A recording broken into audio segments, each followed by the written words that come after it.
Hi, வணக்கம், வாழ்க வளமுடன். இன்றைக்கி என்ன டாபிக்னால், நம்ம எல்லாரையுமே எப்படி நடத்துகிறோம் அப்படின்றத ஒரு சுய விசாரணை பார்க்கலாம். நம்மளுக்கு ஒரு வேலை கொடுத்தாங்கன்னா நம்ம எப்படி செய்கிறோம்?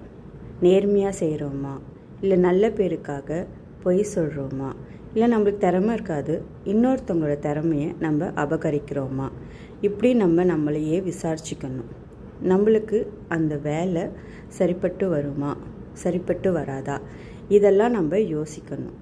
அதே மாதிரி நம்ம செய்யும்போது இன்னொருத்தவங்க நம்ம ரொம்ப கம்மியாகவும் எடைப்படக்கூடாது, அவங்கள ரொம்ப மேலே நம்ம கம்மி அப்படின்னு தாழ்த்திக்கவும் கூடாது. நம்மளுக்கு ஒரு வேலை நம்ம நல்லா செய்கிறோன்ட்டு பெருமிதமும் வரக்கூடாது. நம்ம ஒரு வேலை நல்லா செய்யலை அப்படின்ட்டு நம்மளையே நம்ம தாழ்த்திக்கவும் கூடாது. இதுவும் ஒரு ரூல்ஸ். நம்மளுக்கு என்ன பிடிக்கும், நம்ம எதில் திறமை இருக்கு அப்படின்ட்டு நம்மளை பற்றியே ஆராய்தல், சுய ஆராய்ச்சி பண்ணுறது நம்மளுக்கு வாழ்க்கையில் வெற்றி பெறதுக்கு ரொம்ப உதவியாக இருக்கும். இப்போது அதே மாதிரி இன்னொருத்தவங்க நல்லா வேலை செய்கிறாங்க, நம்ம நல்லா வேலை செய்யலை அப்படின்ட்டு நம்ம பொறாமைப்பட்டோம்னா நம்மளுக்கு எப்படி முன்னேற்றம் வரும்? நம்மளுக்கு உண்மையாக அந்த வேலை செய்யணும்னு நம்ம ஆசைப்பட்டோம்னா நம்ம நல்லா வேலை செய்யணும், நம்ம அதுக்கான முயற்சி போடணும், நம்ம ப்ராக்டிஸ் பண்ணணும். ப்ராக்டிஸ் மேக்ஸ் பர்ஃபெக்ட் சொல்லுவாங்க. அப்போ முயற்சி பண்ண நம்மளுக்கு அந்த திறமை கண்டிப்பாக வரும்.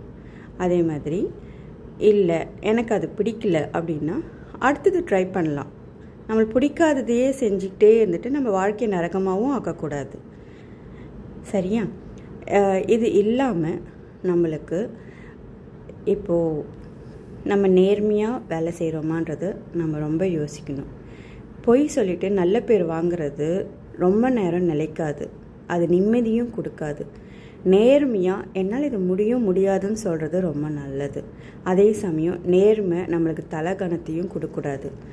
நான் நேர்மையாக இருக்கேன், அவங்க பொய் சொல்கிறாங்க, அவங்க நல்லவங்க கிடையாது அப்படின்னு நம்ம யோசிக்கவும் கூடாது.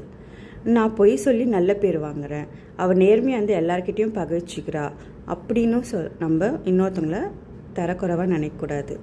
அவங்கவுங்க இடத்துலேருந்து அவங்கவுங்க சரியே. கடவுள் என்ன மாதிரி ஆட்களெல்லாம் கூட வச்சுப்பாருன்னு நினைக்கிறீங்க? நேர்மையானவங்களையா பொய் சொல்கிறவங்களையா? இப்படி யோசித்து நம்ம வேலையை செஞ்சுக்கிட்டே இருக்கணும். இப்போ நம்மளுக்கு கீழே நேர்மையானவங்களை நம்ம வேலைக்கு வச்சுப்போமா, இல்லை பொய் சொல்கிறவங்கள வேலைக்கு வச்சுப்போமா அப்படின்றதும் நம்ம தான் யோசிக்கணும். அப்போது நம்மளே அப்படி இருந்தால் நம்ம